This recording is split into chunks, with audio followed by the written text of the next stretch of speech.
Hello, ladies and gentlemen, and welcome to the 251st or 252nd episode of the Geekverse podcast. I do not know. Somewhere in there. I am the Clown Prince podcast. Try us now. That really doesn't give away anything about what we're recording right now. Perfect. It's a mystery. But that's his, trademarked line. I will go ahead and say that I am the 5% prepared because I actually made notes this time. Let's go. Very nice. Honestly, yeah, and I'm Jessica. If normally you're 3% prepared and you'd made notes, I think that's more than 2%. I think you're easily in the 15 to 20 percentile now. Whew, that's That's a a big jump. good percentile to be in. I am the Adam Hart caster, Dylan Muss, and to my left. And to my center is play-by-play Tyler Briggs.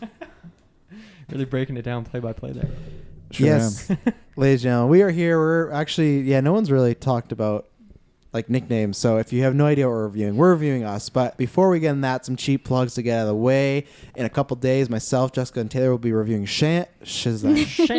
Sham wow. It sounded like you were going to say Shantman. Yeah, it's a great hero coming up. No, Shazam, we got early screen in Kelowna, so that's exciting. The Geeksall Gauntlet is back March 30th. That's exciting. The preview will be dropping in a few days as well. I don't know if there's anything else coming up. There'll be a Dumbo review. There'll be tons of stuff. You just want to subscribe to the channel. And what I want you to do is to help us out big time is go to iTunes and please give us a review. We are trying, I think we're at 59 reviews. So the goal is we're trying to get to 200 so we can hit a certain milestone and help us progress. And now I guess because we have officially set up, we will be doing a separate video at some point, but we can officially tell you that we have new microphones, as you can see. How's that sound? Oh, yeah. Ooh. Yeah. You hear Jessica? Look at I'm actually Oh my visible. God. She's so loud. You can hear me. So Travis doesn't completely override me anymore. I sometimes feel I'm the quietest now because now I'm like really worried because it's right in my face. Like, look at that. So for audio listeners, nothing's going to change for you other than you're going to get good quality. For video, we're very likely not going to be live streaming that much anymore because I'm going to be I found a way to synchronize the audio to the video with our audio. So you might wait a little bit longer. So if you really want to hear our thoughts, just go to the podcast channel. But if not, the day after, or even a few hours, it'll be up there with the nice pristine audio there. So that's why if you're, no live streamer, that's why. Because we were trying to make a better quality thing. Because we said this on our previous review that there's two complaints we get. Either it's audio or people hear our guts. And we can only change one of those. So we've changed that one at least. Yeah. If you feel the other way, then That's the most important one, really. If you feel the other way, you're probably from Pod Bay. 100%. You just got to find another podcast. We can't change. Yeah. There's nothing we can do. So anything you guys want to shout out or plug before we get into Jordan Peele's newest adventure? Not so much. I'm ready to talk about Mr. Peel. Are you How ready? many oranges does Jordan Peele peel in a day? I feel like that could be a good tongue twister. I think with he's a little kind of more a 2 kind of guy. Okay. I'm thinking 2 oranges a day. See, I'm thinking 2 oranges Yikes. and 1 banana. Okay, that's fair. But you didn't ask how many bananas. No, I didn't. Okay. That's a trick. You know what? I'm going to start so I can get us out of this whirlwind here. So, I was very Did excited. you say whirlwind? Yeah, whirlwind. World? Or World. World W-H-I. I think I heard the D, man. I heard the D. Well, you can't play lie it to back. me. Play it back. I can hear every word you say now. So I was very excited for us. We obviously, if you checked out our 2019 movie preview, we decided as a cast that we were not going to watch any previews, or majority of us. Taylor broke that rule. I think Jessica maybe broke that rule. I did not. Perfect. Watching trailers? a TV I've spot. definitely watched trailers. For us? Yeah. Oh, Briggs also broke that rule. So, but majority of So us. it really wasn't much of a. It was more of a rule that you'd watch. More the of like trailer. We're kind of the rule breakers. A guideline. Why you and Travis? I did not watch it either. Thank you. Anyways, I was very excited for us because with Get Out, I really liked it, but I thought I had some problems with it. But one of my bigger problems was it spoiled a lot. So I felt the hype kind of got taken away from me. Everyone was very excited. And I really liked the film. So I was like, when I watched the second time, I liked it even more. And when I watched the third time, I could say I probably love it in the horror genre as far as Get Out. It's grown on me with each watch. So I thought with this movie, for sure, if I don't watch any trailers, I was going to feel a lot more hyped. I want to preface this and do pros as far as say that I really like what Jordan Peele's doing. This is better than a lot of other stuff we have to see all year around. I think about, like Halloween that came out this year, Kong Skull Island. We see a lot of doozies. Halloween did not come out this year. I'm just talking about, like I said years. Oh, okay. Yeah, just in general. Like we see some good stuff, but we also see a lot of garbage, and this is better than so much what we see, and it's trying to say something different, and you can tell he has tons of passion in the movie. I just was not the biggest fan of it. I saw no trailers, so it wasn't that. It's just I feel, and I don't want to say this in a way that sounds like offensive, but I feel like I feel like this was someone trying to make Get Out, like someone had seen Get Out and was like, oh, I really like that movie, I want to make a version. There's still things in there that are like Peelisms, and I didn't watch Key and Peele, so I'm just going off of Get Out. My pros are I really love Lupita Nyong'o. That's when we get to Golden Geeks later in the year, I think she's going to be a big time contender there because I just thought she had a phenomenal performance. The score was phenomenal. There's so many times in this movie where it's just score. There's like 10 minutes where it's just lots of action going on, or it's quiet build up and you hear nothing but that music. And that was because if that would have been bad, it would take me out of it. There's some really good intense set pieces and cinematography. There's a couple shots out there on the spoilers I really liked. I just felt overall my biggest issue was actually the tone and the stakes. I felt he does use a lot of humor in Get Out, but I liked, and if you don't want me to compare, then you can Get Out, because I hate when people go, oh, you can't compare him. It's the same director. It's his first movie. You know, it's my podcast. I'm going to do what I want. So I'm comparing it. And the way I thought flowed better with this, there comes a certain point where it just started to get less and less as far as quality me, and I was enjoying it less and less as it went on. I think the comedy kind of hurt the stakes for me. There's some big reveals and big twists here and there in the movie, but none of those really hurt me. It made me, well, not hurt me, hurt the quality of the movie for me. It was more just the general pacing, and I felt that it takes a big dip at a certain point and never recovered for me. But I would still say this is a good movie. I was just very disappointed because I guess for a non-spoiler, if you're thinking like Get Out and it's kind of like has a message, this is not. I'd say go in expecting just a good, fun horror time. I'm seeing it again on Tuesday, so my opinion could change, but I was just expecting more than just a good horror fun time. If it's in that genre, it's one of the best. Like, oh, have a good time, some popcorn, watch with your friends a crazy movie. But I was expecting something a lot better from his past work and also just reviews. I didn't read any, but I had heard the buzz. So yeah, I would I recommend if you're a horror fan, but I was pretty disappointed, and I'll get into spoilers. But I think I'm excited for the third one, but I don't know how much I'll watch this one over. So that was my take on Us. Okay, I'll take over here because I think I'm on the kind of the opposite side. I love this movie a whole lot. Get Out for me was a weird experience because the trailers, I think, you know, it's just whatever movies we were seeing in theaters or just like talking about on the podcast. I had seen like so many trailers for that movie or just the same trailers over and over that when I was in Get Out watching it, I just felt like so many moments were kind of taken, like the substance of them was taken away because I already knew what was going to happen. And so when I was actually super negative on Get Out, like I hated that movie when I got out of it. But with every subsequent watch, I've probably seen it 3 or 4 times now. I've liked it more and more. Just seeing like the details in the story, like the things that are foreshadowing or little moments that he definitely adds a lot in there that you wouldn't know on the first time. But after you know the story and the twists and stuff like that, it has more impact for some earlier scenes and just like directing and just generally like the writing of it, like. Is just solid and gets better with every watch. This movie, however, you know, I as well, obviously I'm on the no trailer hype train, and it definitely was to the benefit. I had no idea what it was going to be about going in, and I was just super excited with it the whole way through. It's definitely very similar to Get Out in a few ways that we'll talk about the specifics later, but I think for me, like just as a horror movie, it had me like on the edge of my seat for probably like the last hour and a half of the movie. I heard Dylan a few times go, whoa, not in that joking way. He legitimately was like, whoa. Yeah, there was like a lot of big moments for me, and it was like I can't really think of the last time I've watched a horror movie, probably other than like Hereditary, where I was like just in it for so much of it. I think this one is even different than Hereditary because like most horror movies have moments of relief where you're safe for like 10-15 minutes where you can like kind of settle down a bit and then it like builds up the hype again to a scary moment. But this movie just had it going on for so long because I think the combination of like you still don't know what's going on like within the world, you're trying to figure out what the twists are, but then it also has like those horror elements where like the characters are never safe for like the majority of the movie. And for me, that was like really impactful, and I was really into it like the whole way through. I think that was the biggest thing for me, but I loved the acting. Obviously, you mentioned from Lupita, she definitely is standout, is amazing. And then just the directing as well. Like just I love the way he shoots scenes. Like just the transitions between characters is really well done. The music as well is fantastic. I think this movie had a good amount of like foreshadowing and then later callbacks to those foreshadows. I thought that was really well done.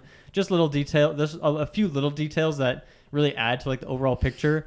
And the story is super fucking weird and strange, and the twists are crazy and like not what I was expecting at all. But I loved it. I think there's like a much more grander scale to the story of this movie than Get Out, where I think there's like different ways you could take it in terms of like the symbolism of like what he was trying to achieve with this movie, whereas Get Out is maybe a little more simple, even though it has like a great twist kind of at the end anyway. So I was a big fan of this movie. I'm super happy with it. I'm definitely excited to see it again, because this movie, even more than Get Out, I think probably has more details that on a second watch will be, a few things you can look out for. And Get Out did that really well already. So yeah, I'm very ecstatic. Love this movie. I'll hop in here. And mine's going to be pretty short as far as overview goes. I think a lot of what my opinions have been summed up pretty well. But overall, I mean, I was a little disappointed in it. Overall, I was expecting quite a bit better. I wasn't the biggest fan of Get Out on the first watch, and I don't even know if I watched it through a second time eventually, so I can't really say it got better on further watches. But just thinking about it after the fact, I think I can appreciate a bit more about Get Out. But for this movie, having watched the trailer, it sort of set up like it didn't spoil anything for sure, but it set up a certain tone and sort of style of movie that I sort of had an expectation of, which it didn't quite meet. And the biggest thing for this is, like, for the first while of the movie, I was super into it. It was really good and really well done, and there's a lot of great things that were just, like, really enjoyable and had me on the edge of my seat and really tense. But then it's hit a certain point in the movie where things just sort of started going downhill in a way. I lost sort of, like, the tension. I felt like they were revealing a little bit too much, and it sort of made me sort of feel like there wasn't as much at stake anymore. And that sort of made me be able to sit back from it being like a tense horror thriller sort of thing into more of a slasher style of movie. And you don't have as much personal stake. There's not as much suspense going on. And it's more just like, oh, look at these kind of horror jump scares with kind of maybe silly decisions. But the main characters, you feel like they're kind of invulnerable in a way. And you're kind of excited to see how they end up like defeating the monsters that come at them to some degree. So, I still enjoyed it enough, but I think there's definitely a few points where it fell short of expectations. All right, Jessica, you're I am somewhere in the middle of everyone, I guess. I definitely... I don't know. I guess I'm probably closer to Travis with enjoying it by the sounds of things, I think. Maybe with Dylan. Well, I don't know. What do you think of it? yeah, I guess it's tough to tell. So, I went into it not have seen any trailers or anything. And so, obviously, you can expect some kind of twist happening. It's classified as a horror, but I will say that I definitely saw it more as a thriller while I was watching it. Matt actually guessed the twist or the ending really quickly. Yeah. Did he spoil it to you? He did not, but I guessed it before the end of the movie. So, unfortunately, it wasn't quite the same as Get Out, where by the end of it, I was just like, oh shit. To be fair, in Get Out, I feel like that twist is almost unguessable in a way, because it's just so out there. Like, if you haven't seen Get Out... It's like borderline sci-fi, which I don't think anyone was expecting for Jordan Peele. Like, if you haven't seen Get Out, tune out for like 20 seconds. It's literally taking white people's minds, scooping black people's minds out, and then swapping them. It's like, I didn't think that was coming at all, where I think this one, there's twists in it, but I think there's enough you could try to piece together. Or Get Out, it's like, there's no way. If you did, let me know in the comments, and that's very impressive that if you nail down the twist to Get Out, then good for you. That's one thing that I always will search for, is a movie that has a good twist ending. Like, if something can Saw. The first one. The first one, for sure. We'll leave it at that. Oh, yeah. Not Jigsaw. So we don't talk about Jigsaw anymore. Yeah, Jigsaw, that was one of those good movies that you guys all got to watch and review for the cast. I definitely will say I agree with Travis. For the first time ever, I noticed the score in a movie. For the first time ever, Jessica agrees with me. That's what I thought she was going to say. Yeah. It's been a long 3 years. Yeah. So usually I don't notice score, and it's true that this movie actually really had some moments where the music fit really well. It actually made you notice what was going on, and it had a really good job at creating that build-up.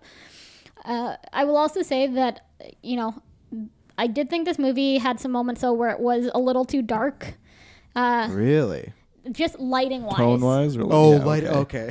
Yeah. So, you know, That's actually what, like, that was one of the things I thought he did really well, because he kept like some mystery to a scene, but like I was still able to see what was going on. But me and Matt disagreed on this. I just think that there was a lot of times where you couldn't tell like facial expressions or anything like that. It was just I think I agree. If in spoilers, your mic didn't agree. well, yeah, if we get into spoiler, well, we will get into spoilers, but I think there's one particular thing that for me it was the same thing. It was very dark, and I wanted to I'm see curious. a bit more. I'm curious, like what scene in particular that was, because anyway, go on.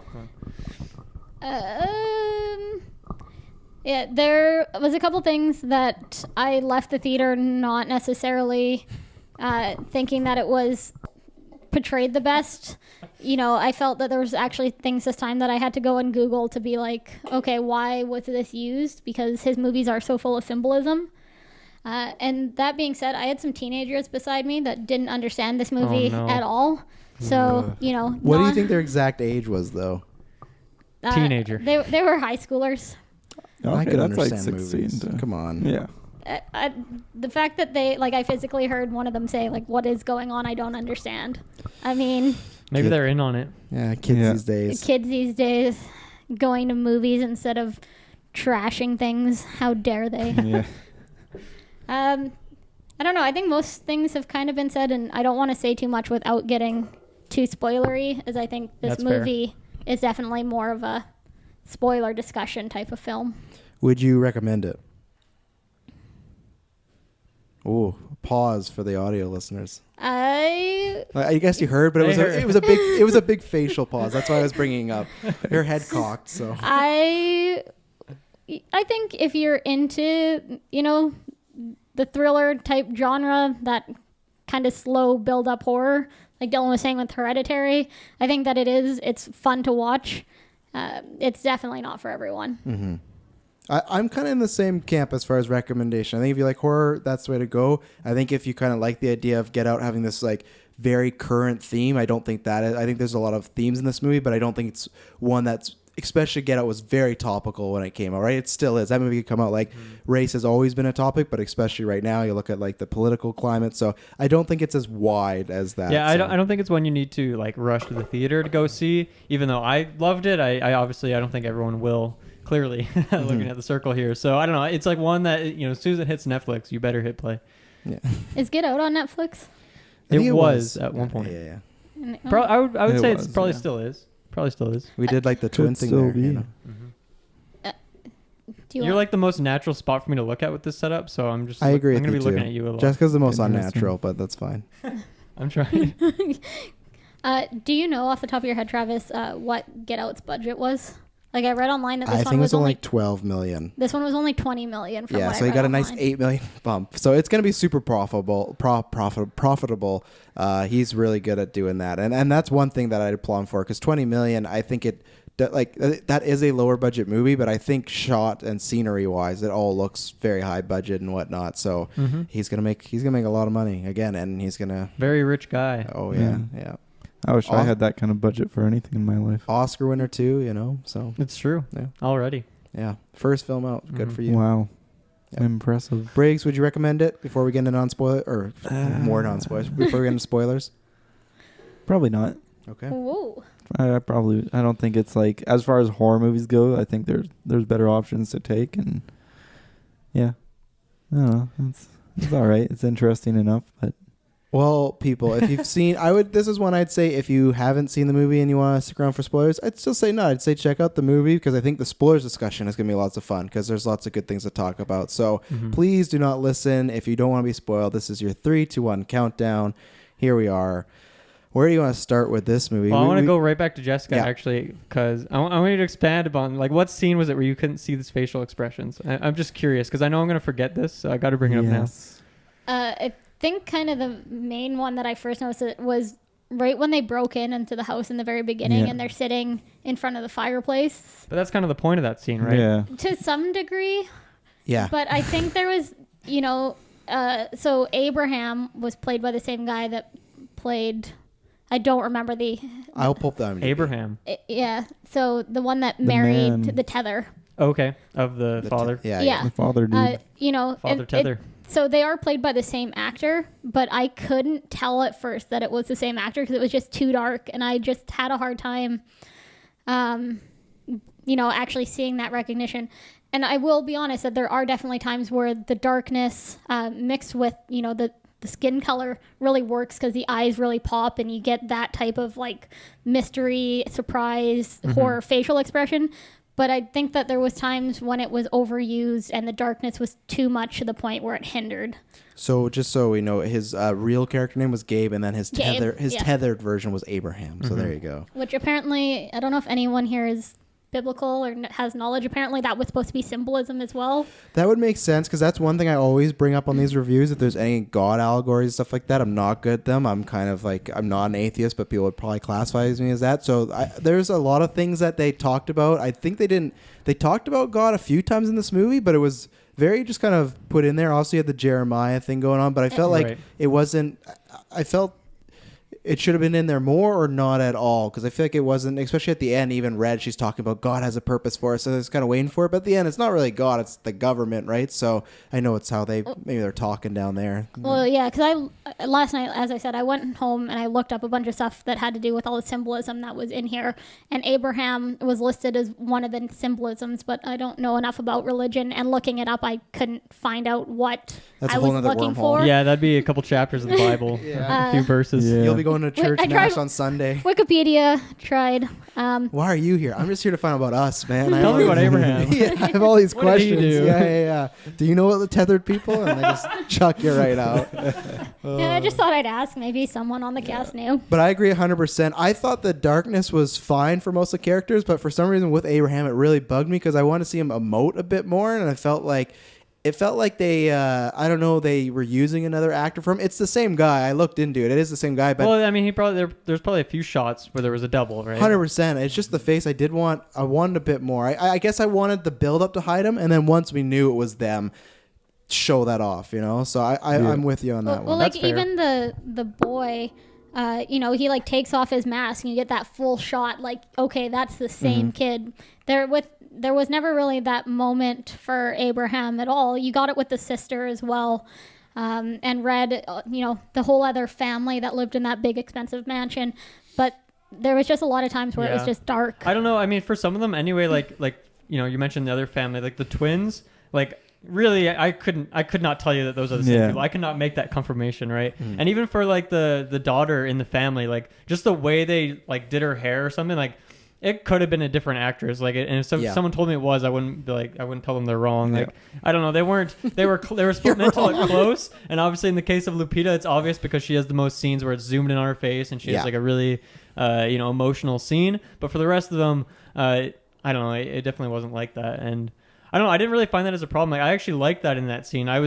It added like confusion to me because I wasn't sure if they were like the exact same people or if they were meant to be just like close or replicas or whatnot. And I think it kind of works. At least it did for me.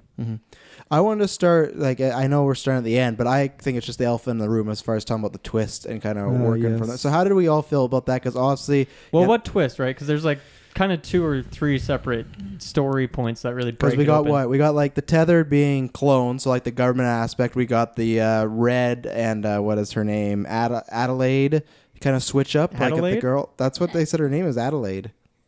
On I've IMDb. never heard that name in my life. Adelaide.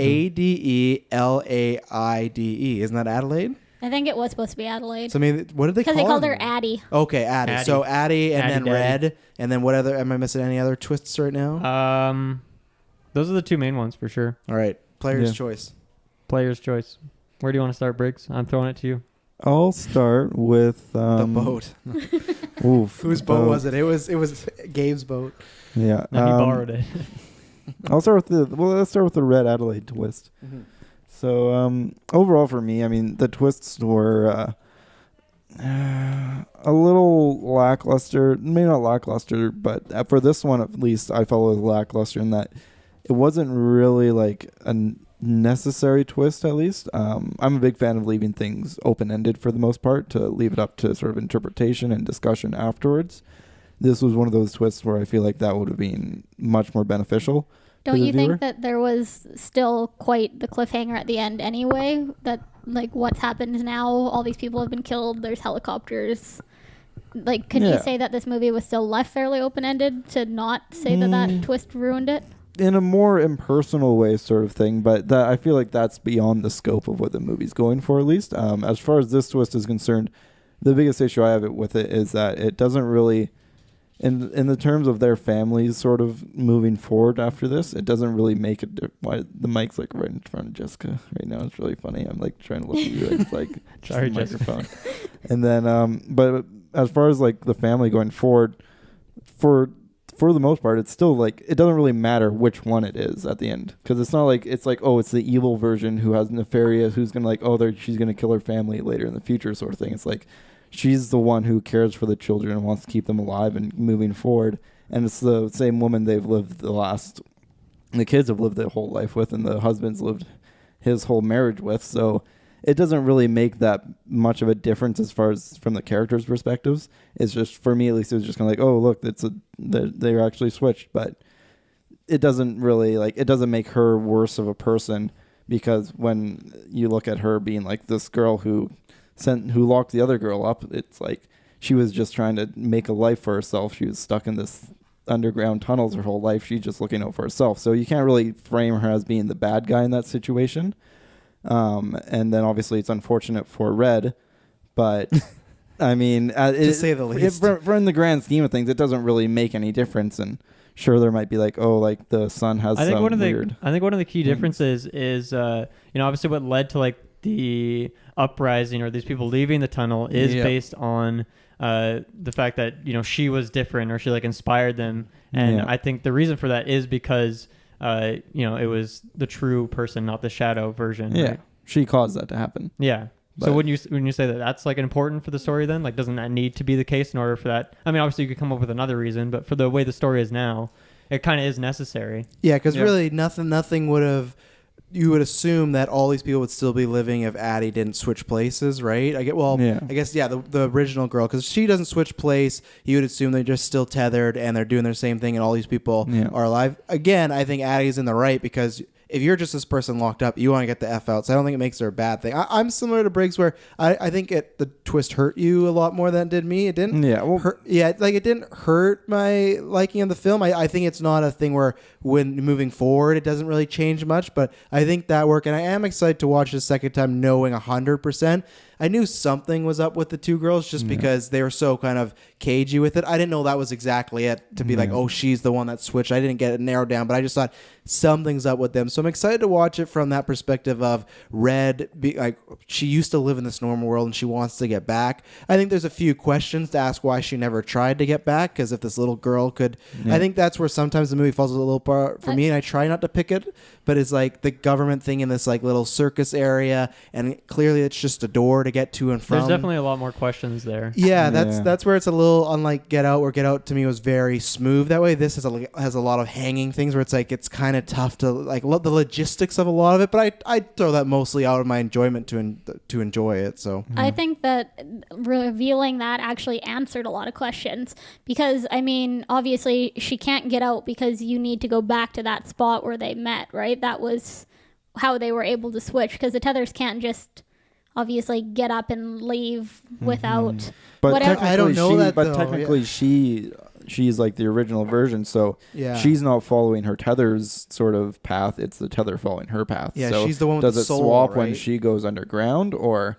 how does that work? And Well, I mean, it could be down to, obviously their dialogue at the end. She's talking about how their souls are like, interconnected. And it's not that one just has it and is living off the other. They both live like their own lives. At least that was like the point she was trying to make. That's what she believes, at least. Yeah, I guess that was tough for me. I'm similar to Briggs as far as some of the rules of the world, because the answer to why she kind of causes uprising, that just said she's special, which the special is because she came from the outside, but still, how is she special enough to not get so all these people now that are untethered or that were tethered their entire lives or not, they're doing an uprising. I felt that was kind of strange, especially then later on in the movie, the boy controls one of them again. So I felt, and that's maybe what he wanted to design as far as you can pick apart and try and figure it out. But I think for me, the lack of clarity kind of hurt the rules for me as far as going like to the tethered monsters. Well, I think for the boy, I think the reason for that was because they actually kind of became friends. Like friends is a relative term there, but acquaintances. They kind of became closer. Like they had moments together. Like even from like their first scene, you could tell that the tethered version of the boy was like a lot more like calm, and he kind of just wanted a normal life. He didn't know the hate that sort of festered within at the Red, I guess. And clearly he like even just, he was pretty much like a dog at the start. Like he was pretty much just being controlled. So when he had that opportunity to just like connect with someone who looks exactly like him, like obviously he kind of attached onto that. So I feel like that made sense for why they like were in unison there, and why he was able to control him, you could say. Well, it could be as well that the older you get, the weaker that connection is, because besides her two kids, you don't really see any other kids out there murdering anyone. The twins as well. Sure. So maybe the boy's able to control him more because that tether is still stronger. But I wanted to throw it as well, part of you guys talking about Red being special. I think the switch is also important as well, or the reveal, because it lets us know why she is the only one that's able to communicate, and why she was able to be the only one that could figure out ways of communication, because there's points where not only is she talking, but she found a way like to communicate with her son. She does like a clap or something like that. So she found ways to communicate with these people that normally it was just grunts and groans. So I think without revealing the reason that switch, you're going to kind of wonder, okay, well, why are you the only one that knows?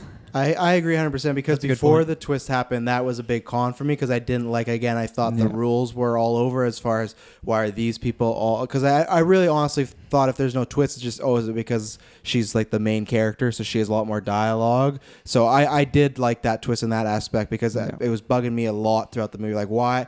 How come some of them are very, just kind of these lumbering monsters and she's very intelligent and stuff like that. So I'll agree with you there. I liked them revealing that so that is a little more clear if I rewatch this movie. Well, that's probably why it was hard for her to continue to talk because no one else talks, right? So how does she continue she went down as a young child, so it's not like she knows much about language in the first place. So no, but I just mean her kind of sheltered breathing and it was really a struggle for her to communicate. She didn't get a lot of practice for sure. Yeah, exactly. But she had the basics, up to 8 years old. Yeah, and I mean even in like the intro scene, which it's not a ton for the character. It's just one scene, but she's pretty quiet. Like she's hanging out with her parents. Her dad's like talking to her, and she's just like not really saying anything anyway. So great scene, by the way. I loved that opening from start to finish. Yeah, I did too. Great tension building. That's where the score came in. I loved anytime you're at a carnival, fun houses, those are creepy to begin with. So I love the little callbacks of the owl popping up and then later on that same owl popping up and her knocking it down.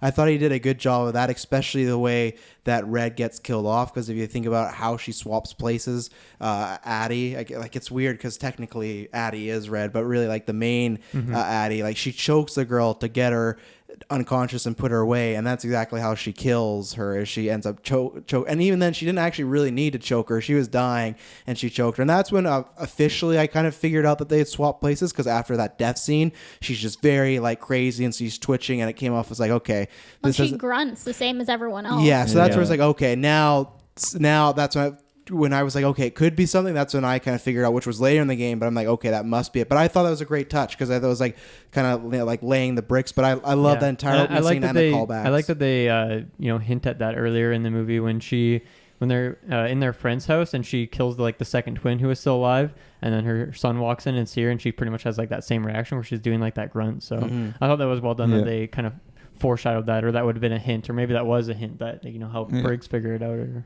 something. I kind of had the idea early on. I just wasn't sure if they were going to actually go through with the twist or not until the very end, obviously, because you don't know. They could just have all this foreshadowing in there and then just be like, oh no, it's the same person the whole time. But yeah, I definitely appreciate all the things that it helps make sense. But for me, at least, it's more fun if they have like all this build up and whatnot, and then they don't really they don't just like give the answer to you. You kind of have to look at what happened throughout the movie and be like, oh, and then piece it together yourself without just telling you straight to your face in a way. So I like that they did have the twist in there. Just the full-on reveal of it was, I feel like it would have been better to be left open to people arguing either way. So how do we feel about this clone business, you know?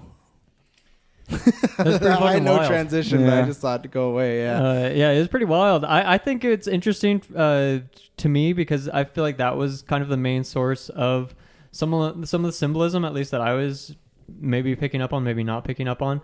But I like that the movie obviously starts first of all with like just that TV screen of like the whatever it is, the people holding hands across America. Hands across America. Yeah. America. Oh, Yeah. And I like that was kind of the final scene of the movie. But I think, obviously the main, perhaps one of the symbolism ideas there is like the current time in America and what's going on right now. And maybe this is Jordan Peele's way of saying that, people need to band together and fight against what's going on. From currently. what I read online in my searches, I went home and Googled No, I know. It some. just sounds like it's like you're like investigating a murder. Like, oh, I got these books and.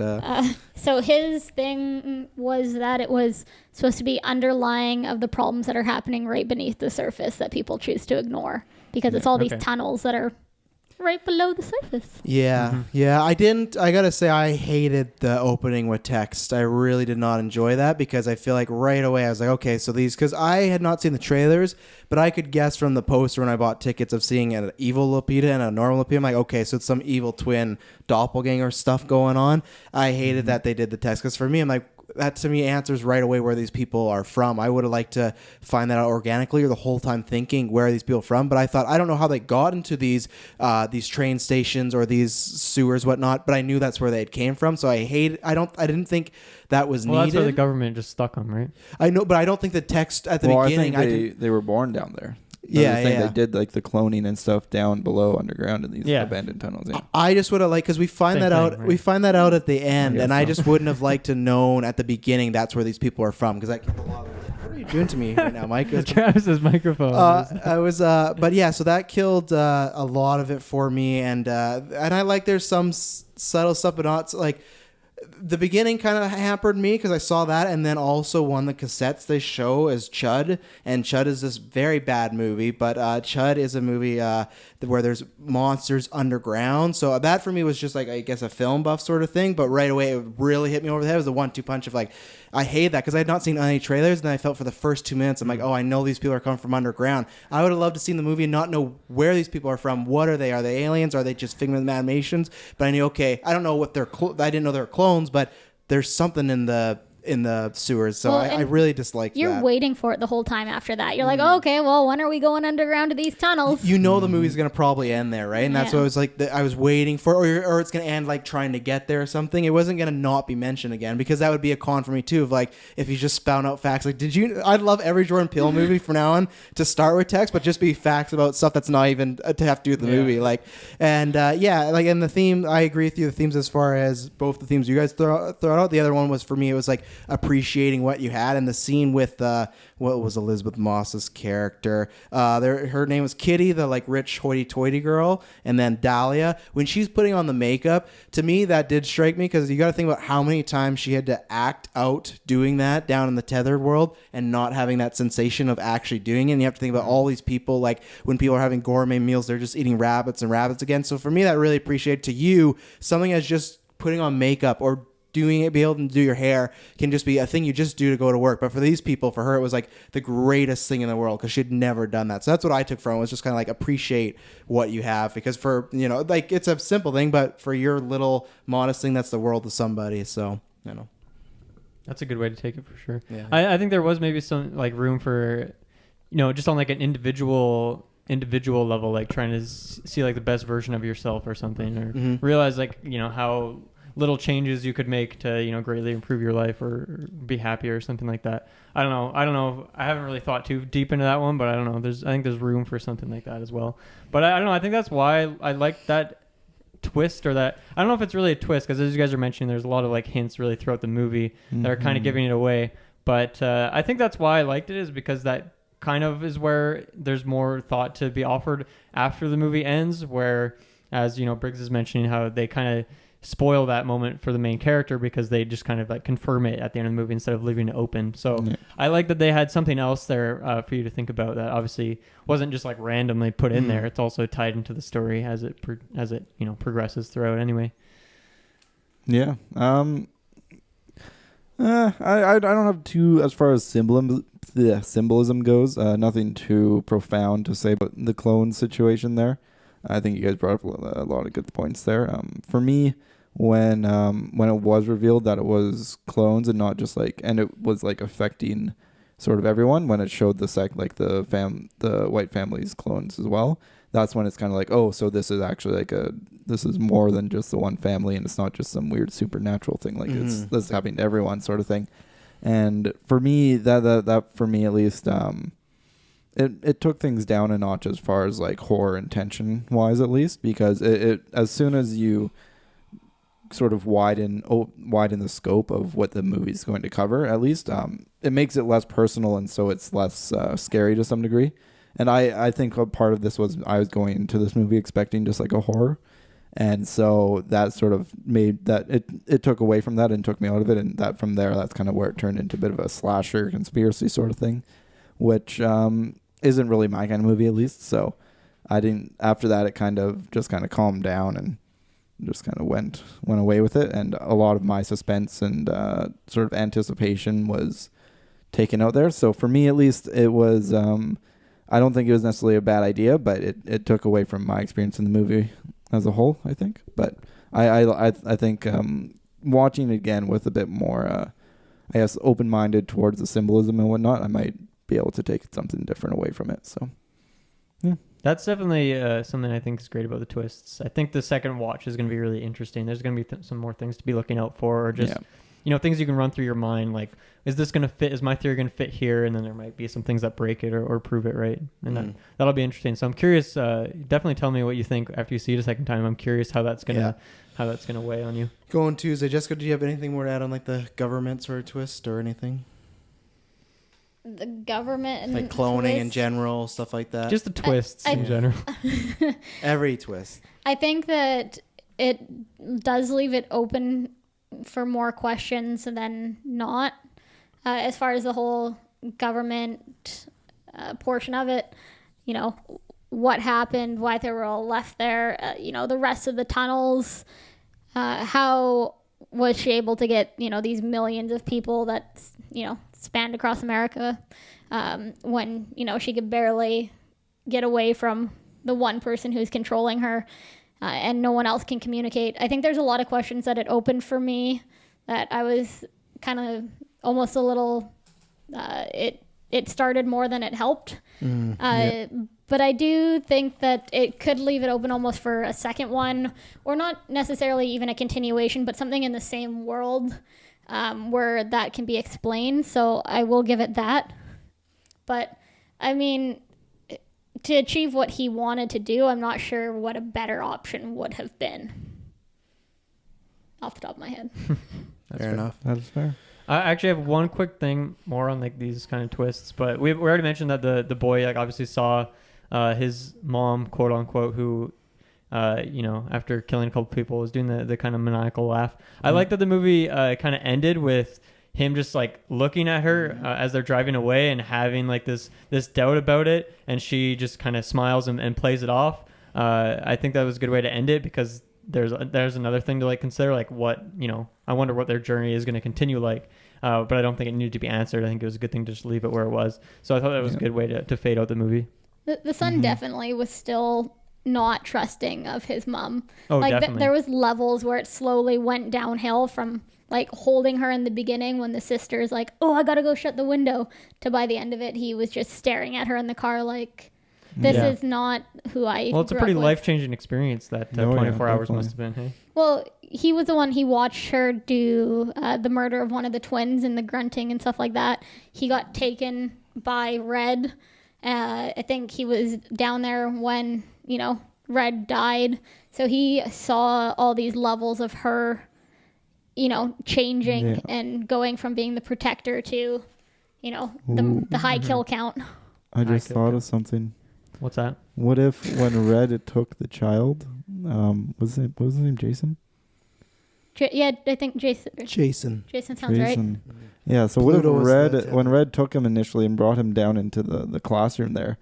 What if the whole point was to have she intended to get killed by the mother to show Jason that she's not what she seems, because her life up until that point and accomplishing like the chain across America sort of thing, she didn't have like a whole lot. Being a normal person, at least she knew that there wasn't like anything normal that she could go to after that. And, like the life she may have wanted could never really exist. So she had kind of made her message, and that was the best way she could get back at the girl who kidnapped her. I think that's certainly possible, because obviously that like fight scene between them, like it's an extended fight scene. She's juking her hard. Oh yeah, Well, no, yeah. It doesn't make any sense. Like thinking about it, like if she intended to win that fight for her, there are so many opportunities where she could have just killed Addie. Well, yeah, it's And clear then- that she didn't want to kill her. Yeah, I even don't know at the what, I don't know house. what her end game was though. Yeah, and then even just having the kid in that locker, I imagine she sort of made note of where the kid went to hide after she let him go, or she put him there maybe, and then she made a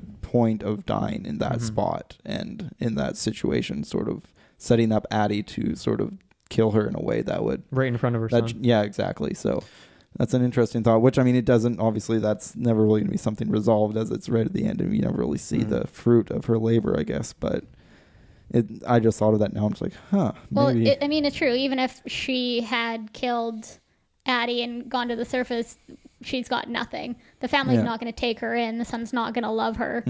And, you know, it's true, because at the end, you know, there's got to be some... He wouldn't have done it if there wasn't a reason, but the son pulling his mask back down, much like the tethered son always had, right? Because almost every other point in the movie, unless something was going on, he had it sitting on the top of his head as opposed to wearing it. Yeah. He had it down when he was like, I guess, scared in a way. Yeah. Yeah. Or want when to he was hide. looking at the tethered. Yeah. When he was in the closet, he had it down so he didn't have to look at him, and when he walked him into the fire, he put it down. Did he have it on or off when he smashed Kitty's head? He had It it was on. Yeah. I believe on. so, yeah. Yeah. So when he was, He So better have had it on.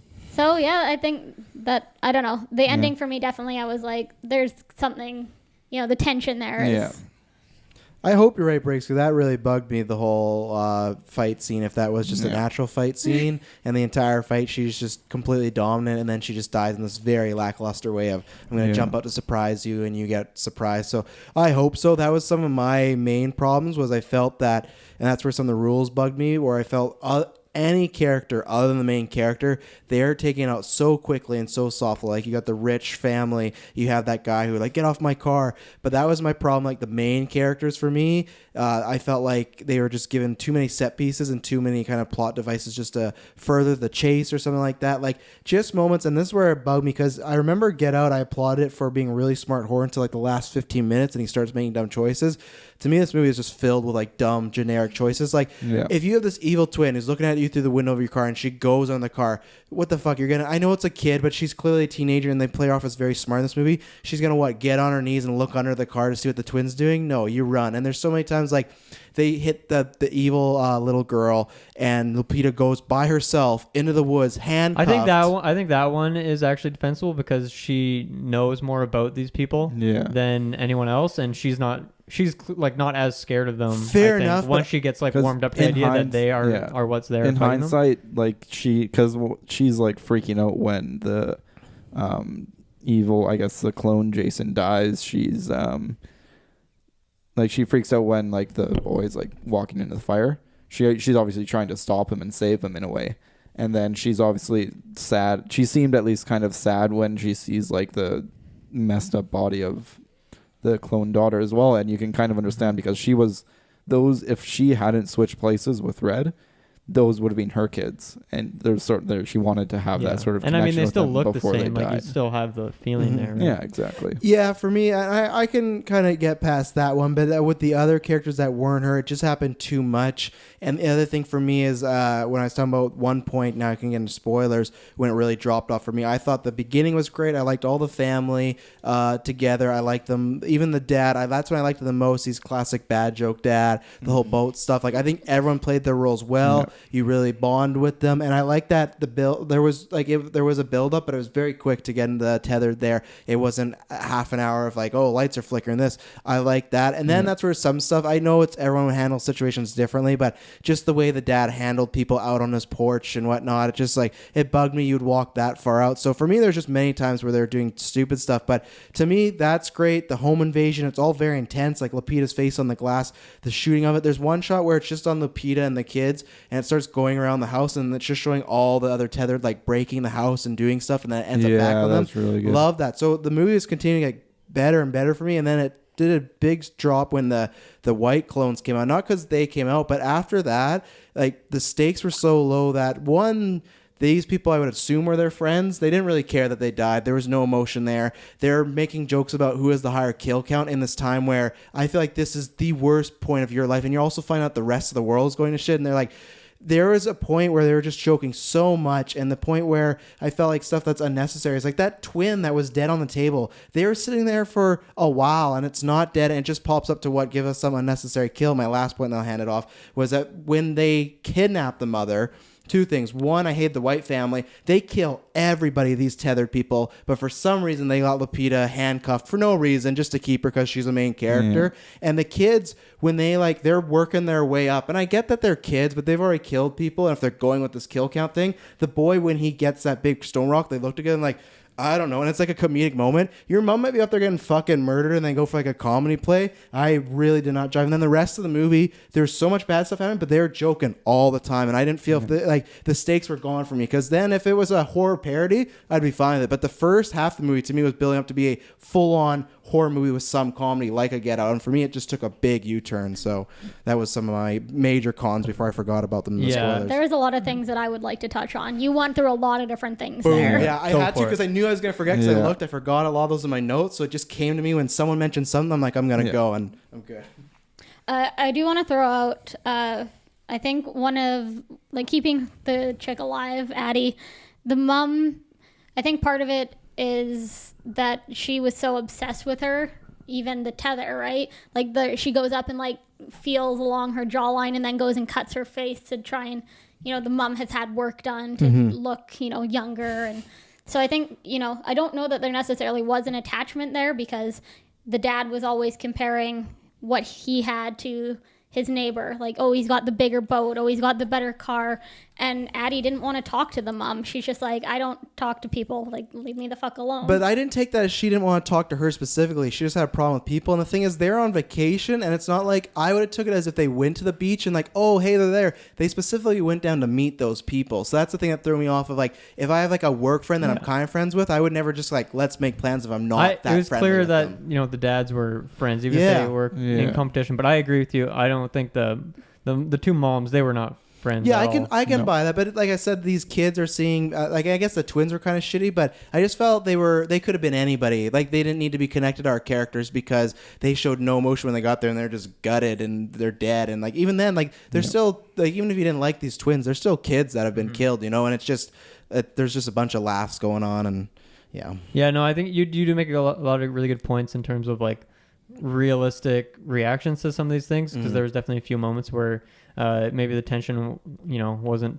proper for what should be the case, but there's a couple of things, like in terms of the comedy. I know you weren't a big fan of some of the comedy and like how it was overused, but the comedy and like the how easy it is to like take people out, those are two things in Get Out that bothered me at times. But for some reason in this movie, like, I didn't really have a problem with either of those two things. Like, the dad is pretty comedic all the way like through the movie, and I thought his role was good in this movie. I felt like it wasn't as over the top as the kind of relative character is in Get Out. And then the end of Get Out where he just like kills everyone really quickly, that at first like really bothered me. I just felt like it was very anticlimactic, but obviously this movie had a lot more people dying throughout, and I didn't have a problem with them dying as quickly because there was just more of it, and it was more of like a full journey instead of just like the conclusion of the movie. So I guess those are the things I wanted to touch on from what your big list of stuff was there. Boom list. Yeah, I'll just hop in. I have the same opinion as Travis a lot. I mean, we were in the car after the movie together, and we were just kind of spouting out Spouting. We were really spouting there, but we kind of it felt like we agreed on a lot of what Travis pretty much just said when it kind of revealed that it was beyond the scope of just his family and it wasn't just like some supernatural occurrence that was haunting these people. It felt like it kind of lost its feel as a horror and turned into just like a maybe not a little bit more fun sort of hack and slash sort of almost thriller, action kind of movie like yeah. I just watched the new Halloween recently. It kind of just felt like that, where they're just like killing Yeah. people off, and but you never really feel like the main characters are going to get killed, especially after the first sequence when they first run into the clones, and no one really suffers too much of an injury as far as the main characters go. Obviously, the dad gets like his ankle smashed or something, but for the most part, they get away relatively unscathed, and then from that point on, it feels like they're never really in any threat, especially with how easily and how, like, I guess they don't put any emphasis on the violence against anyone else, which makes it feel like there's a bit of a detachment between them and the violence against everyone else. So as far as like what I was expecting from a horror movie, which I kind of said earlier, just kind of dropped off the edge there, and then I just kind of sat back and it was just kind of like, yeah, this is kind of fun, cool conspiracy thing to talk about later. But and that's what I'm wondering on a second watch of, even like not even the twist stuff, just like the idea of I'm gonna go in expecting just a kind of a adventure fun slasher movie, because I feel like if you're going into that, I feel like it's better than a lot other of those type of movies. Like to me, if you look at something like Halloween and this, I liked the new Halloween, but I was quite disappointed in that. But to me, this is like miles better than that, just as far as like technique and acting and stuff like that. So that's what I'm kind of hoping. Maybe Jordan Peele just has this effect on me that every time I initial view, I'm like, I don't know, and then the next time I watch, I'm like, oh, okay. That's why I'm excited that I really like this movie on the first watch, because Yeah, I think yeah. it's just gonna get better. Yeah, so and I just can't wait to see what he does next, and I'm very excited. Twilight Zone is out in less than 2 weeks, so I'm very excited. This was, to me, that's what the other felt. We just did Love, Death, and Robots, and this to me felt like almost like a Black Mirror episode that I liked but I didn't love. So I'm excited to see what he can do with like an anthology horror series. So can't wait for that. I want to throw out just on with the other family getting murdered. And I agree that when it first happened, I was just like, okay, what the frick? Like, we just watched this other family sit there and talk to their tethered for, 20 minutes. And these white people just get stabbed in the throat after 10 seconds. That being said, though, in retrospect, when the her tethered comes across that other guy, like, he just slashes his leg and kills him instantly. And there are other scenes where, there's the guy filming in the streets and then the tether finds him and just kills him instantly. So you got to wonder how much of it, because Red can communicate and this is her uprising, how much of it is just, I don't want to kill this family. I just want to fuck with the tether that escaped. Yeah, it kind of it's personal in terms. Yeah, matches up with like if the whole plan was for her to get killed by the one who took her at the end in front of the sun, sort of thing. If she planned for something like that at the end, it could be very easy for her to tell all the other tethers only kill your clones, and then obviously her family had a bit more autonomy to what they were allowed to do, as far as like keeping their clones alive or killing just other people if they get in the way, sort of thing. Whereas for all the other ones, it's like kill your person and then go get in the chain. Well, and for sure, because the very first guy, the Jeremiah 1111 guy, he's standing on the beach like an entire day before everything happens. So, there's, I think upon a second watch, there will be, yes, everyone else just gets stabbed and the family's got that aura of safeness, but I think that's probably going to actually be part of the overall plan. Yeah. True, yeah. I will say I did actually, even though like it threw me off, I liked the shooting of the killing of the white family, because I liked it from the outside of the house and not the in. They just like, they're inside, they come in there. I think one person gets stabbed and then they immediately go out, and you're just almost like watching if you were on the street seeing it. And I actually just really enjoyed that entire sequence of like Ophelia and the Google Play box and like fuck the police. I like, didn't like really? that. That's one of the comedy things that actually worked for me, I think, because I had already been set up that this family's just kind of they're kind of comedic fodder, and they're kind of like, they're not bad people, but they're kind of pricky in a way. So that's why I guess it kind of worked for me. I wasn't rooting for them, even those twins are like, man, these twins are fucking assholes, like cartwheeling all over, which I love that they're cartwheeling on the beach, and then when the tethers are in that house, they're like cartwheeling. Like that's why I do applaud, and that's why I think it's better than so many other films out there, because just the passion, like the little stuff he does. So I like that. I really like the tethered aspects between the sun and the, like, just with him having this fire starter that Magic doesn't work, trick, and then the the tethered version whose face is just burnt up completely. Yeah. Jessica, sorry, you go. But after I want to know why you didn't like that sequence.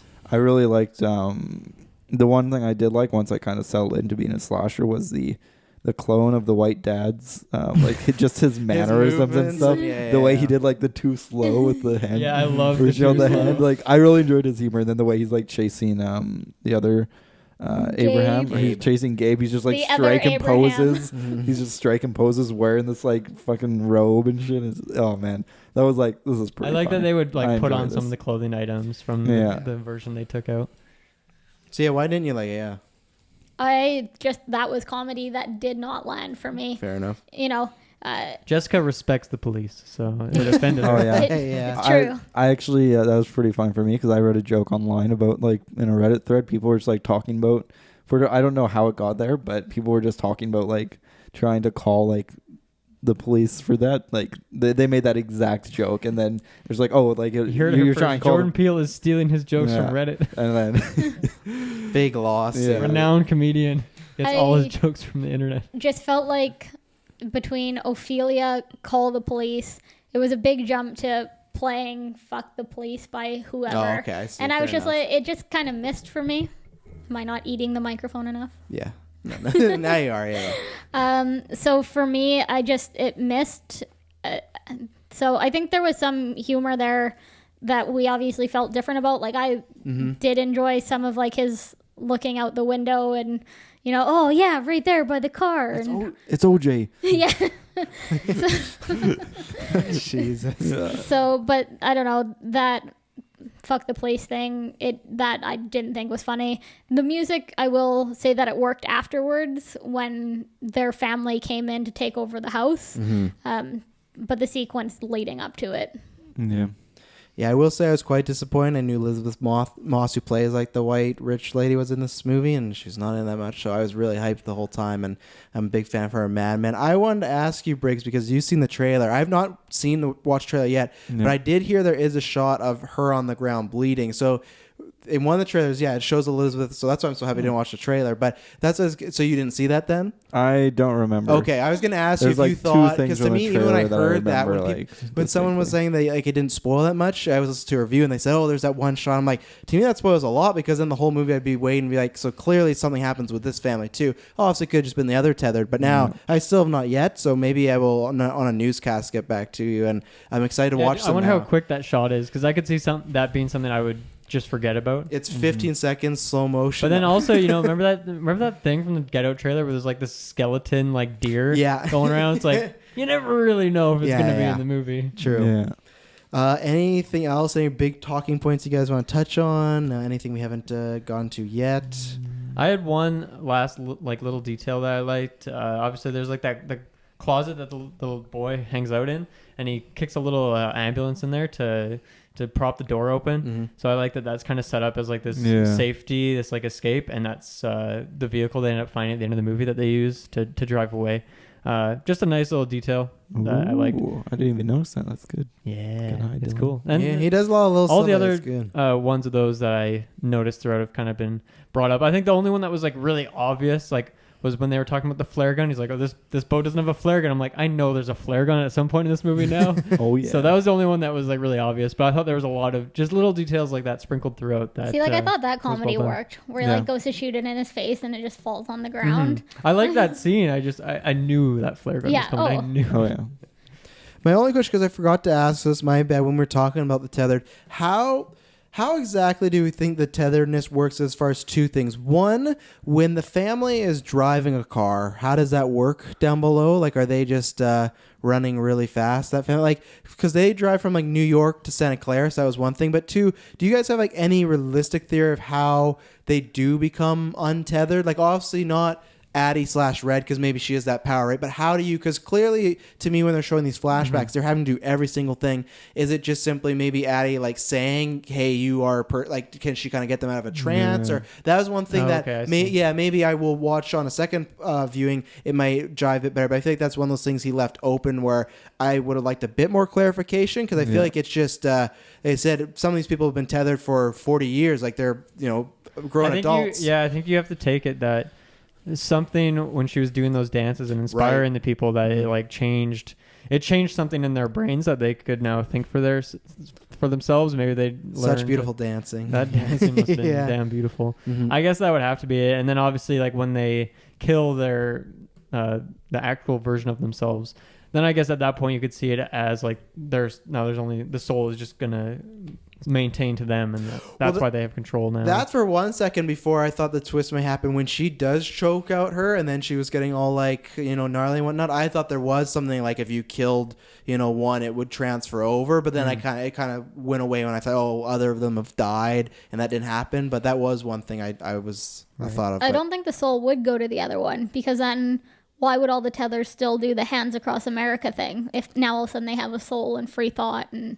Well, they're still together though. You know, like you could have a soul, but it's still like you started with these people. So it's like it's not like you're being replaced by that person. It's like an add-on, you know, like you're still that person. Now you got a soul, you know? I just feel. Yeah, I don't know. They're like, they definitely don't have it all there. I think their orders were like, you have to kill your person and then get in the line. It wasn't like, like their goal wasn't just to kill the person, right? Like they had a goal past that as well. Yeah. So I guess they were trying to achieve that. And who knows what they do from there? I mean, that could be a number of things. But. Yeah, I mean it's a lot of strange things going on there. Mm-hmm. So I think for me at least the way I took it was because they were kind of abandoned in those tunnels, I assume, and so it kind of made sense that they just didn't know basically how to do anything or what to do at all, because who's to say all of them were clones from like childhood? Some of them might have been like grown in the clone was made when a person was already 40 years old or something, so they didn't know how all they knew was being 40 or whatnot. But it seemed like at the start they were kind of just like following these impulses of like whatever their overworld version was doing. And then when someone who was the overworld version, Red, who came down, she obviously didn't have these impulses, and so she was able to some degree sort of I guess just like interacting with someone who doesn't have it and learning that there's more to life than just following these weird impulses that you kind of just do without thinking. It's kind of like Planet Apes with Caesar. You know, he could talk and then he slowly like gets the other apes to start talking. Exactly. So you know, she kind of was able to teach them how to live a life, how to have a bit of a routine, how to do things and sort of how to think on your own. And so I imagine that's sort of how that sort of came to be. But the one thing that is strange, though, is how come if, for example, she doesn't follow the same impulse, if Red doesn't have the impulses because she's the overworld version, how was she able to learn how to dance? Through it, because it hinted that the overworld, the Addie dancing, when you think it's the real one in the overworld, and she learned how to dance, you think the clone one sort of had those impulses and learned how to dance through that as well. But then with the reveal that it was swapped, how did that sort of work out? I guess one way I took it in the way that because I didn't love the kill count conversation, but I thought another thing they were trying to go for is even though you're the one with the soul, you're maybe still not as better as these people as you think you are. And it's the same way. It's like, even though you're the main one, you're the soul, even though you're down there, you're still somehow connected to this person. So I don't know how leveled that is. I'd have to watch again, but that's one thing I thought of. Only the reason is just really when you're down there, you know, you could control a person if you had that free will enough, or vice versa, right? Like I feel like you're still connected to that person, and it's just a kind of mind over matter sort of feel. So maybe she just started dancing on her own because that's what she would have done whether she was in the overworld or the underworld. And it's just like, if you're destined to dance through your genetics or your destiny or whatnot, you dance either way. And then obviously the Addie had dance lessons, so she knew how to dance well. And then you could kind of see how there's like the really like talented dancing on the stage that Addie was doing. Then Red had kind of like the a little bit sloppy kind of like makeshift moves that she was doing down below. So maybe it wasn't necessarily you're tethered to what the other person's doing. It's just you're destined to follow the same path. That's a good thing to bring up, though. I think the first thing mentioned that, like, I really have no idea. That's a really good point. Like, I actually don't know. I don't have an answer for that question, and maybe that's a problem with the movie. Like, maybe that's just straight up an oversight. Yeah, I don't know.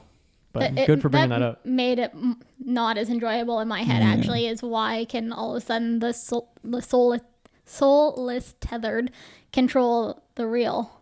Yeah. To me, that's true. Like, it doesn't actually make sense. Is there like a magical barrier in the tunnel that? Maybe. So, Yeah. but that Probably. It was Merlin's time portal or whatever. It started. It also yourself. started as a shaman's one, and then it it did. went It to changed. the Merlin's one. Yeah. Fucking Merlin, you know, Yeah, get a but monopoly on all the kept, magic. But they kept the owl there. They kept the owl. Yeah. I think it's the same place, isn't it? It was the exact same place. there was you a go. different. It got facelift. Did it? On the front. On the front. Outside. There's a Merlin on Yeah. the front. Merlin's have a good year. The kid who would be king, you know, he's appearing. We in a don't lot talk of- about that. He's appearing in a lot of movies, you know. Maybe it was a like a political thing, because, you know, shaman, maybe people relating it to like Native American thing, and then there's like, you can't do this anymore in this day and age, so they changed it to Merlin, which could also be there's another definitely- thing that he wanted to have as symbolism. And I'm the first one to ever figure this out. He doesn't even know that that's his symbolism. Yeah.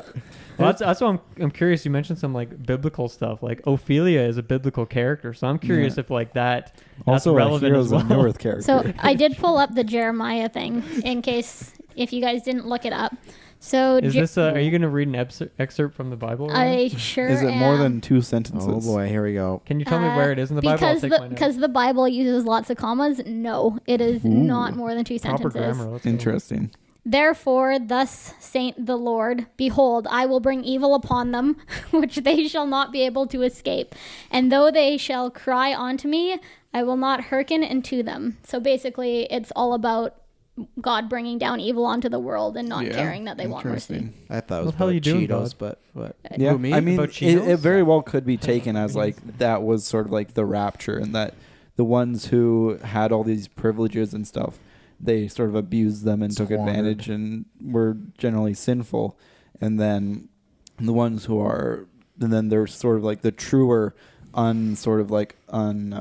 There's an imbalance there. the untainted versions of themselves sort of were coming up above and sort of taking over to kind of restart in a way. and I feel It like could Red. be viewed as a rapture of some sort. I feel like she does talk about that a little bit when it's that great shot of it's just Lupita's face, like as Red, and then it's the like Addie slowly coming up on her trying to get her. But she does talk about how they squandered their lives and how they feel that they're so much better than these people down below, but you don't even know and stuff like that. Yeah. So they do have, whether it's intended or not, they kind of have that complex of being better or feeling Yeah. that, you know, like you said, untainted. Yeah, and then I would say not so religious, but also another bit of symbolism was when she's like, "Who are you?" And then she was just like, "We are Americans." Mm-hmm. And it kind of I could see that being a thing of how like some like people think they're better than other, like some Americans think they're better than other Americans, but you know you're all on the same team. You know, you're all from the same place. And Yeah, we don't we're all have trying that to here work in together. Canada. Oh, I do. All the time. You know, where everyone's happy, everyone's good. Yeah, Yeah, I go around saying I'm could Canadian be. all the time. I do too. Actually, You gotta as long as you We say are A, people know. Canadians. You don't even need to say I'm Canadian. Just A. Yeah. Yeah, I also love Lupita's voice as Red. At first, I was worried it was gonna be a little cheesy when it first opened up. I was like, "Oh, let's see how this works," and it did end up working. But the first little bit, I love that first scene. Yeah. She's talking all the So dialogue. good. So good. yeah, and I Really love good. the noise, even though it was a little heightened. I love the noise of the scissors anytime they move or she'd bring them up, because that reminded me Yeah. so much of Freddy's claws. And I think anytime you have some sort of weapon, it should have some cool sound effects. Even though scissors would not make those sounds like swords, I don't care. You do it. You know, it's like a nice. These are tethered scissors. Yeah, This yeah. isn't the same Well, they're ball meant- game. well, Did yeah. you see how long those scissors were? They were pretty they're- long scissors. They're meant to untether, right? That's why they're using them to kill people, because it's like the way when she cuts Yeah. those two papers, you know, like I Yeah. liked that symbolism behind it. So Mhm. yeah, This pretty much expels all my notes. yeah. My only Yeah, other half thing the is, I was movie. gonna say when we're talking about the end, is I love the last fight. Other than when the ending of it possibly being a little, I guess the death being anticlimactic, the intersplicing with the score and the dancing and the fighting, really Yeah. well done. I loved that scene. Mhm. So yeah, that is everything I have. But Yeah, I like. I- I actually kind of like the. I was on the same page as you, but I kind of with my now theory of she intended to get killed. I think the ending in my head at least still lines up a lot better, so I'm pretty happy with it. I'll have that in mind when That's I what watch had it to again. say. I have a couple more things. Is it another Bible quote? No. Okay. Tell me Just about curious. tell me about the story of Jesus. Can I tell me about Noah's Ark? I am not the right person Depends for on which Jesus you want to hear Watch about. Evan Almighty. Jesus down the street. No, I'm talking That's about Jesus from The Big Lebowski, like expert bowler. I'm talking about Jesus. There's that man Mexican has the greatest character intro of all time, I've heard. I would say possibly the greatest character introduction of all time. Wow. In what? Lebowski? Introduction. Jesus Okay. from The Big I thought you Lebowski. said Just greatest watch that character. scene. It's like 5 minutes long. Fucking amazing. I thought you said greatest character of all time. It's like, Greatest character Character introduction. introduction. I know. Character- That's what I said. okay. I thought he said. Oh, okay. You thought wrong. I'm gonna untether these people in a second.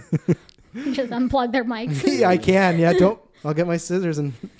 Oh, no. Don't know, not the You don't want to scissors. start that war, Travis.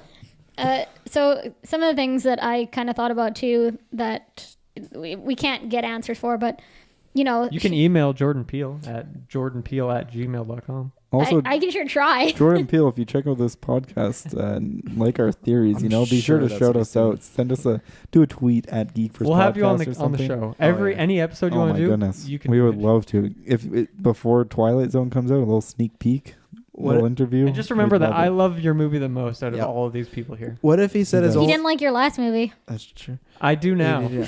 I love your the work third time I on watched Key and it, 10 Peele. out of 10. What if his one condition was the only reason he'd be on the cast is to review The Kid Who Would Be King with us?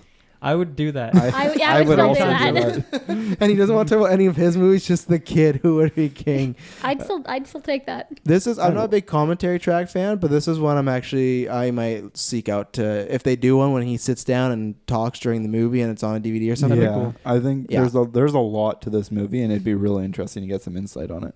Same thing. He's just talking about The Kid Who Would Be King, the whole commentary track too. Not about his movie. What do you got, Jessica? So are these your own theories or are these more online theories? This Does it is. matter? I was just curious. These are just Like a cat. things that I thought about that, there's not really any answers for that I could, that we Bring 'em can on. have, Hit so me with like it. kind of going to something that Tyler had mentioned about them creating people is how many generations, like how far down has this gone, right? Like we don't know. Ooh, spooky. Because obviously there is kids that happen because she said that she bore or whatever Yeah. the two children. So obviously this has continued after the government just left them, but for how long?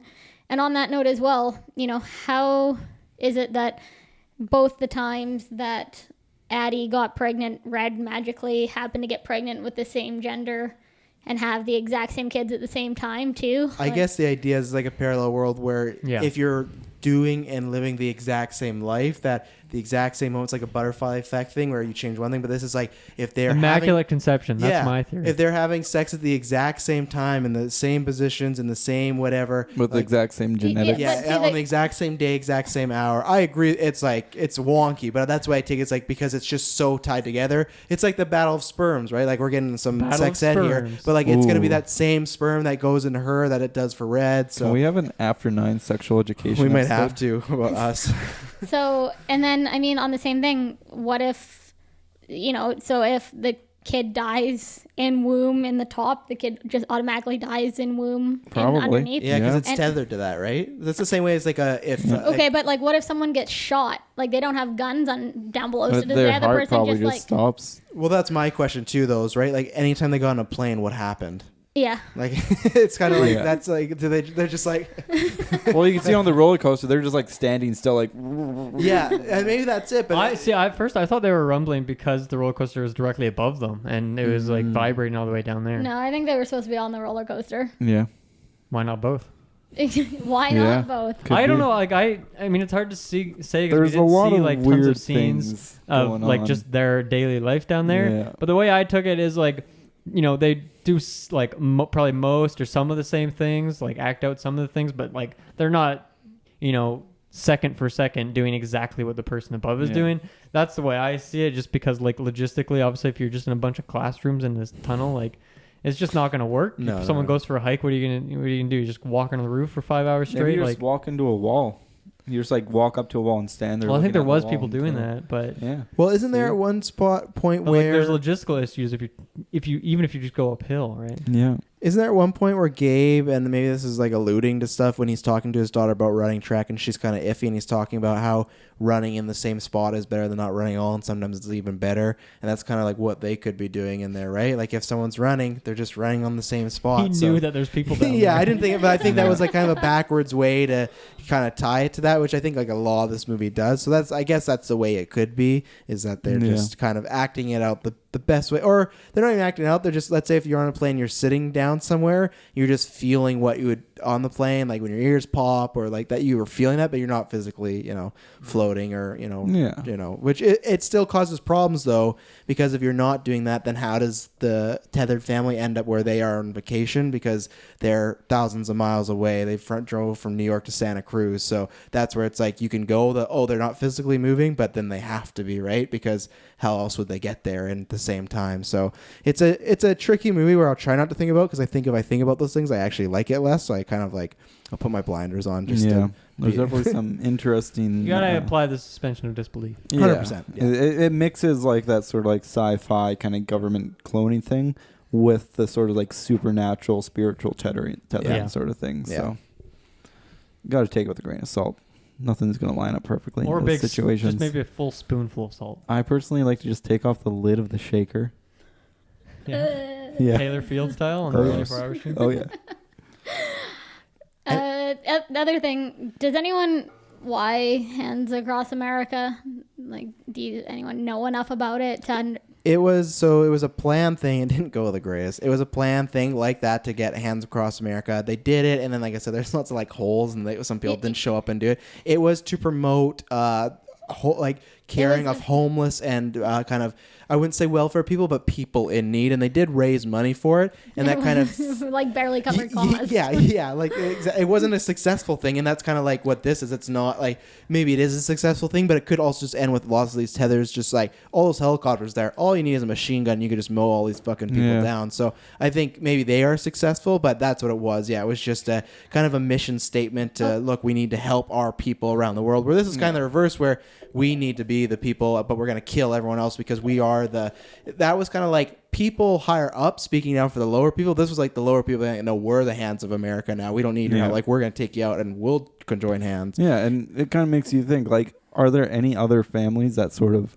escaped in the same way that the family we were watching sort of thing? Because it makes it would make sense that there are other people who still sort of somehow made it out, but and then you gotta think like those helicopters are those like Canadian and Mexican people who are trying to see what's going on, or like, because I would assume this is just an American government thing, right? Yeah. Because I don't think, I like, if you look at the governments even nowadays, they can barely agree on anything. So I don't think it was like a worldwide program. Yeah. So us Canadians could get over there with our poutine and take out some tethers, Yeah, but I mean, we also have no idea what's going on with them. Like, that'd be wild to wake up and see America. It'd be a strange observation. So no one. Back to my original question, no one really knows the exact symbolism of why he chose that. It's just... Well, I think I think it's a fun visual stunt, really, for the end of the movie. Yeah, it's very much, if you go watch, there's a great movie called The Invitation. That movie stole the exact shot from the ending of that. I won't get in that, but check out that movie. It's very good. I don't know why. I think that's the reason to me he chose is because of these people are the lower value people in his movie, and they're just not as good as the tethered, and they could looked at homeless or people in need, and that's what Hands of America was. I don't know if that's anything more. Like Dylan said, it could be a visual thing. Maybe he has some personal ties to it. Maybe some of his family participated in it. I'm not sure, but maybe, and who knows, maybe he's already spoken about it. Yep. Dylan, I thought of you when they said, oh no, at the very start, it's like, contact your local record shop for information. I was like, that's sort of like a Dylan thing, contacting a local record shop. Yeah, whenever I have an inquiry, I just call my record store. You like records. You brought a lot of records. Dylan's been banned from a record store too. Technically, it's but I've been back since. It wasn't a very successful banning. When records remind me of you, is what I'm saying. Thank you. You're welcome. I like to be the essence of music. That's cool. Wow, that's a bold claim. That's me. Anything else? Any more theories, Jessica? You could also look at the. Well, she's laying them out. I'm just checking. We all said we were done. But her phone is on her lock screen now, so she clearly has. That's not a lock screen. Or she's trying to save battery while we're talking. It was before. I got that fingerprint unlock, so it's a pretty quick. Nice. Boom. Yeah. I think most of the other stuff, it's almost ruins the movie. Like you said, the more I think about it, it's all stuff that just can't really be answered. And I Like feel where they get the scissors, stuff like that. yeah, well, They had arts Where do they and get the crafts paper? classes down there. All golden scissors though. It's a little Golden, funky. they weren't they? They were golden. well, and like the breeding Silver? of rabbits. Those were not. Can They you look guys like back? they Rabbits look like breed steel. themselves. Can yeah, you but guys? they kept them all like individually They're locked not in silver. one cage, right? Well, So- you didn't see And all of you that know when they're place. going to I cook, mean- so people are gonna do their stuff on the top. So how do they get from like doing what they're doing on the top to walking to this cage to taking a rabbit out to rip it apart and eat it? Well, I think that's kind of what I was saying earlier. Like, I don't know. The way I see it is they're not like verbatim doing the exact same thing every single second of the day. Well, they tried to make it look like it though in that scene where at the very end where they're walking down the hallway versus Yeah. when she's walking through the carnival, right? They really try and show the exact same scene that's going on in the hallway that's going on up top. I don't know, everything that I kind of have left to say, it really just it ruins the movie. It takes me out of it. Even a lot of the stuff That's too we've bad. discussed, that what Tyler brought up, especially with controlling her even though she switched, I think my enjoyment of this movie has actually gone down over this review, unfortunately. Always a You're great welcome. feeling. Savage. Thank you. No, now here's the biggest question. Briggs thinks the scissors are silver. Well, like steel colored. No. Sorry, No, Not I'm thinking they're like They're old. brass, aren't I'm they? thinking no, I'm thinking like old scissors from like the 50s. Like No. grandpa scissors. They're not nice to touch. Like they definitely will. Really, rust they out look after like grandpa a while. really scissors. shiny and well maintained, but they look like old like surgical scissors. Yeah. But they did not look old. But I They're also remember gold. when she was like the girl had like presence of some sort, and the shadow had like gold something that cut her fingers. Is that That's gold? gold. Is it? Yeah. You might be colorblind. I hope not. That's For not, sure. they're is they're re- not gold. I think brass. They're gold. That's gold colored. That's Maybe, the color maybe of in that gold. I picture, but think not that's the the movie. light. Have you guys ever I owned think gold? that's the lighting. I'm too That's poor the for that. I own Poor ton- lighting. I own tons Jordan of gold. Peele didn't take that picture. He filmed the movie. Okay. I think this is like a fan made poster. Yeah, I think honestly. Taylor made that. Taylor made that. Yeah. I saw him. Like, I Yeah. definitely I say closer to gold than silver. Yeah, I mean, it's I silver yeah, I with can't. stuff I on see it now, it. but like every time I saw the scissors, it looked like a silver kind of like gray. Okay, guys, we don't need to talk shiny about steel. what like This is metallic important, makeup these fucking scissors Dylan. are. We need to know how likely their cuts are to be infected. Okay, well, Yikes. I don't. Those are the real questions. I am gonna. If anyone has anything else to say, I'm gonna give my score and Do it. All right. I will give this a 7 out of 10. I think the reason it's high because I did not enjoy a lot of the movie, but it's that high just because the technical aspect. I don't think I talked about it enough, but there's not too much to say as far as Lupita. All of them were good. Even my problems with Winston Duke playing the dad, it was writing stuff. Lupita was just fantastic. I think she's for sure getting an Oscar nom for this. She has already won an Oscar, so she's set. But she was just so impressive. And yeah, if anything, there's other great stuff in the movie. But if there's anything I would rewatch is that great performance. It's much like it's a terrible comparison. But the reason I still watch Suicide Squad time to time is because I like Margot Robbie in that role. So I would give this a 7 out of 10. I'm seeing it again. There's some really good stuff in here. I had some big problems. But I'm just very excited to see, obviously, Twilight Zone, because this felt very Twilight Zone-esque. But I'm just excited to see what he does, because even with Get Out, when I was first disappointed, I ended up liking it. And this, even though I'm disappointed, I like that. You can tell how much passion he puts in there. And this is a very rare, unique, weird film. And I'll take that any day over, like, Rampage or something like that, you know? So it's a 7, but it's because some stuff didn't speak to me. 7. Yeah, it's a clean 7. Yeah, I'm very excited to see what he does in the rest of his career. So, and I think he should maybe direct the X-Men as well. It's about as 7 as you can get. with I'm the going to go 7. back to the scissors for 2 seconds. Okay. Oh boy, Oh, Dylan's no. excited. No, I just apparently one of the reasons he chose it is because of the two parts of it that are the same and they move the same. Yeah.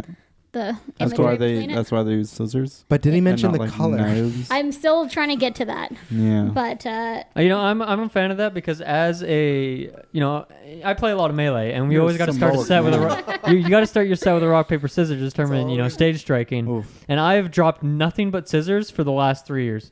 Only scissors.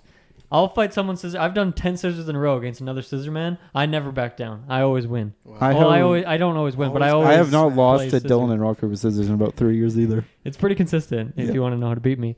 What are my final thoughts? My only problems with this movie were just a couple like character choices, just because pointing at something, but not to anyone except for Travis. So that's kind of rude. You were talking. I didn't want to interrupt. I'm looking directly apparently, at you. director Jordan Peele sends out numerous pairs of golden scissors. Boom. So Yeah, but that My doesn't eyes mean are on that point. that's what they All were right, in the that's movie. fair. I'll allow it.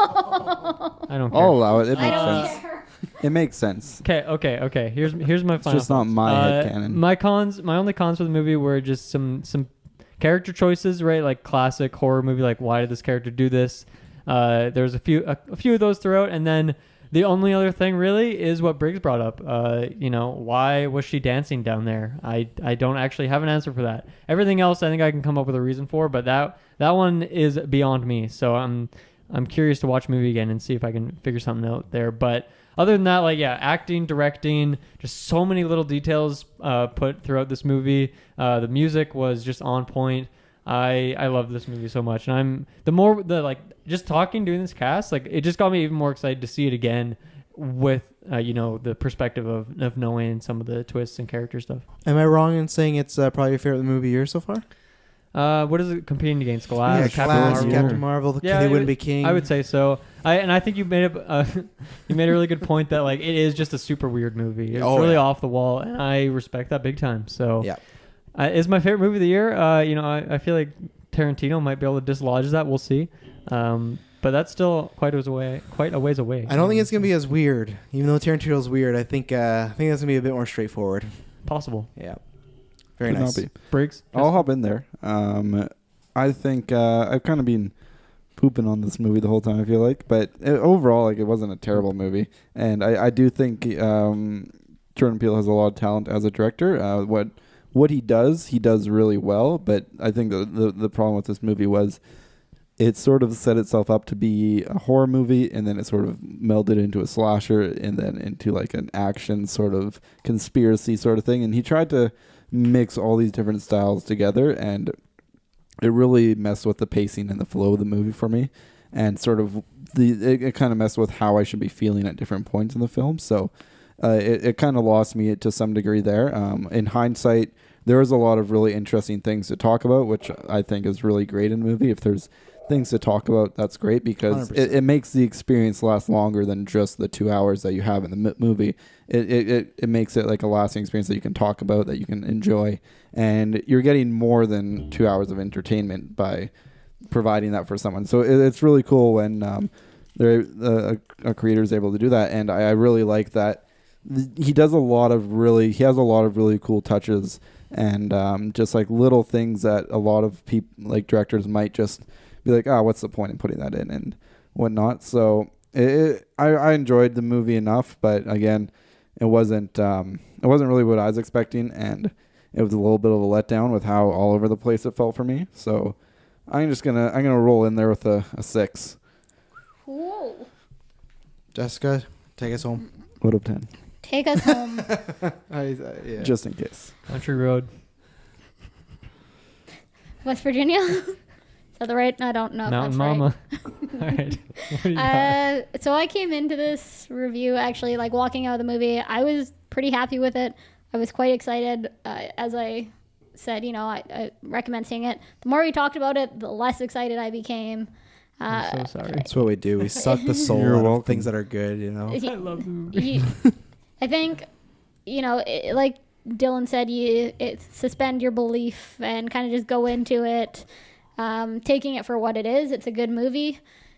Overthinking it is definitely where my downfall was. I will watch it again. I watched Get Out again, and I still enjoyed it, and it was nice to be able to see it, kind of knowing what was going on. And I think if you were to watch this movie again, it might answer some of those questions that, maybe we have, because you're not watching so much for what exactly is happening in the movie. You can kind of explore the world a little more. Mm-hmm. So very true. I still say that it's a fun movie to go and watch. Don't overthink it too much, and enjoy the ride. I do agree with Tyler in some ways that I wouldn't classify this as a horror. I didn't find it all that horrifying. I thought it was more kind of thrillery. I don't know that I would agree on the slasher part so much, but I don't think if you're going into it for a horror movie, I don't think that's what you're going to get. You know, be prepared to think about it, but just don't Very think true. too much. Yeah, I think the trailer kind of set it up as a horror movie, which was my problem Well, alone that's with watching the why, trailer. yeah, Boom, only one of us. Damn, sucks to suck. Do you have more to say? I have one more thing I want to just Oh, throw boy. in. Wow. super quick, and it's Swept just the like a little rug. plot hole sort of thing. You're already going. Just go. All right, sweet. So when the one girl got shot into the trees off the roof of the car, she looked like she was wearing heels, and I don't think she ran that whole movie after the daughter in heels. No, I think everyone had like flats on, didn't they? Like Crocs. This is I just saw the picture in the head, but it's very much emphasized when her like I think head's you're kind of wrong. hanging down, and then she also has her foot by her head, which is like, oh wow, that's kind of grotesque. But like for some reason, I just had a picture in my head of her wearing like a shoe that you probably shouldn't be running in, but she runs very effectively in that movie. So now this is going to bother me. I might be 100% wrong, and she's not. Could be. I guess you're gonna have to see it again. But I'm not gonna see it.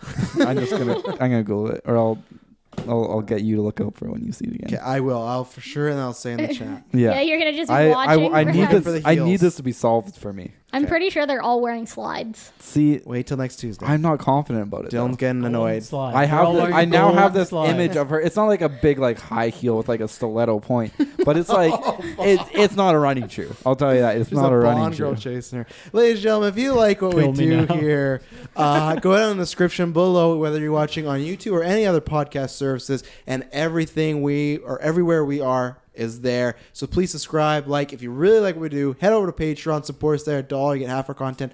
$5, you get all of it. There's retros up there for Hobbit starting, X-Men starting, Gauntlet matches are up there. Me and Taylor just record 3 Clone Wars retrospectives, so tons of stuff. So like I said at the beginning, please go like, review, subscribe. A review would very much help us out. We have some exclusive stuff on Patreon too, don't we? Some after nines. Yes, after and nines Very and stuff like that. exclusive. So you get a bang for your buck. And Might get that sex education after 9 up there one day. we might It's like a have to. VIP club, except it's us. Oh boy. And there's no Talking liquor. about penises. Just subscribe because we got Very lots of important content. penis. Shazam's coming, tons of stuff. So I promise you the next month will not be boring. Thank you. Good night. Bye. Later, nerds. I was loud for once. Yeah, seriously, turn your volume. Yeah.